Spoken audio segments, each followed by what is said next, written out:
Welcome to Life in the Hollow. In this short video, I will be sharing with you a temporary solution for my herb garden seedlings that I will be growing on my front porch before transplanting them to the ground. I will be starting with seeds and from planting them inside my screened-in porch.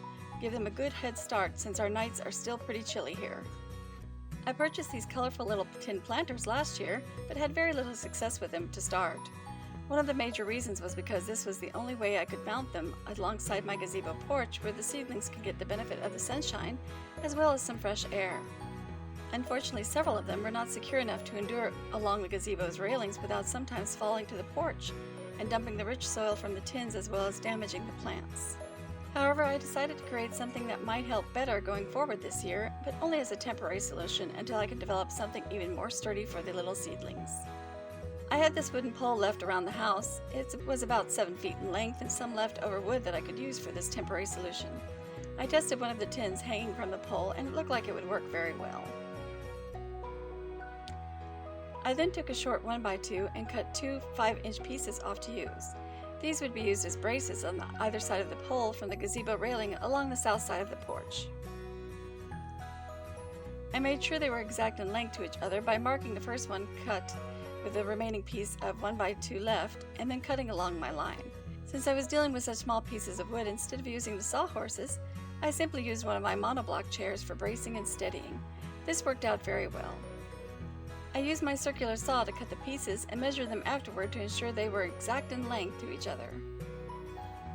As I said, this is going to be a temporary solution until I build a more independent, sturdy resolution for my herb starters, so I did not bother to stain or paint the wood I decided to use. With each 1x2 brace, I used a 2-inch screw to the center of the board on one end, and then 2 more screws on the other side. You will see I made a common error here that I recognize once I get the block in place on the gazebo railing.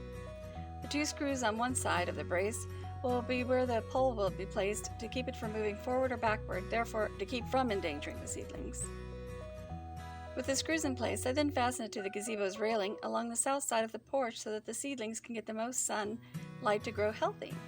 As you can see, here is where I discovered my mistake about the 2 screws. That was an easy fix to move the inside screw to the same side with appropriate space to the correct area.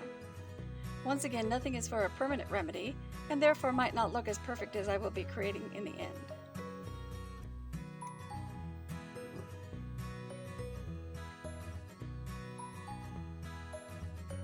After the braces were attached, I was able to quickly measure and trim off the pole to the correct length that was needed to hold the colorful seedling tins. I was very happy to place the tins along the pole on the south side of the gazebo, but I noticed that they were hanging at an angle too far downward.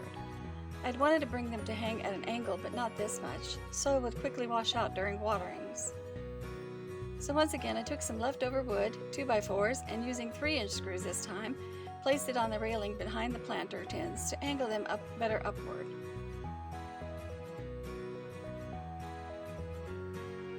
Once I am ready to plant the seeds in these planter tins, I will fix their handles to angle them up even further. In the near future, I will show you how well the seeds are working in these tins before transplanting some of them into the herb garden in my yard. Thank you for watching Life in the Hollow. I hope you enjoyed this short video. Please like and subscribe to my channel and make a great day for yourself.